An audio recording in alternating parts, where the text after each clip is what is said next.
August 480 BC. The Greek army led by King Leonidas and 300 Spartans is facing a Persian army of 250,000 men. The Persian king Xerxes watched in disbelief as 5,000 Greek troops formed up in the valley entrance. They lined up in phalanx formation. The phalanx was a forest of spears.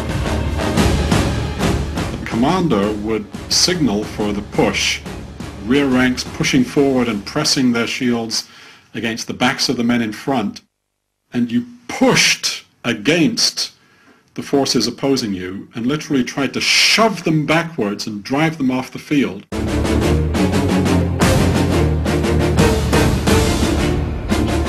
They trained their whole lives for this moment.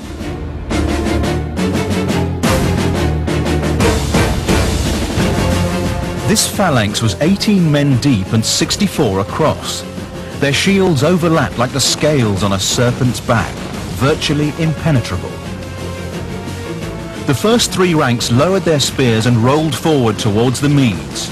In contrast to the Greeks, the Medes were lightly armed. They carried light wickerwork shields and spears. Before they advanced, the Mede archers fired a volley into the phalanx.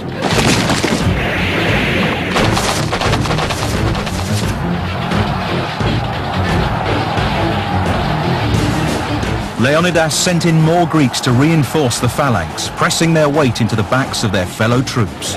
Volley after volley of arrows filled the sky. Well, the Greek infantry had a 3-foot shield. The shields were bronze-faced with maybe 2 inches of oak underneath that. So if you want to think of that as a kitchen cutting board. And how hard you can whack a cutting board with a battle axe and you can't break it. As the Greeks began to tire, Leonidas sent in his Spartan warriors. They advanced in a phalanx formation as the exhausted Greeks ran back.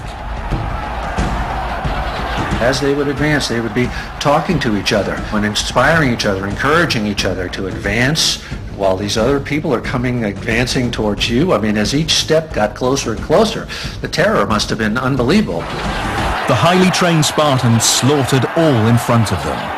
The Medes saw that their own weapons were useless and in desperation began grabbing at the Spartan spears. Now the Spartans drew the xiphos and the real butchery began.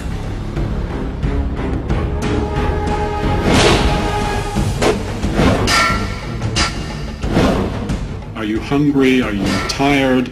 Are you thirsty? Are you wounded? It doesn't matter. You're a warrior and you fight. The confined space made it impossible for the Persians to take advantage of their superior numbers. They couldn't pack enough men into battle against this unrelenting killing machine. Combat in those days was all hand-to-hand. Nobody shot anybody. No smart bombs came in. If you were going to kill the enemy, he was going to be right in your face and trying to kill you. Wave after wave of Xerxes' warriors perished as they tried to penetrate the Spartan shield wall. Leonidas joked Xerxes has plenty of men, but no soldiers. But the Greeks took casualties as well.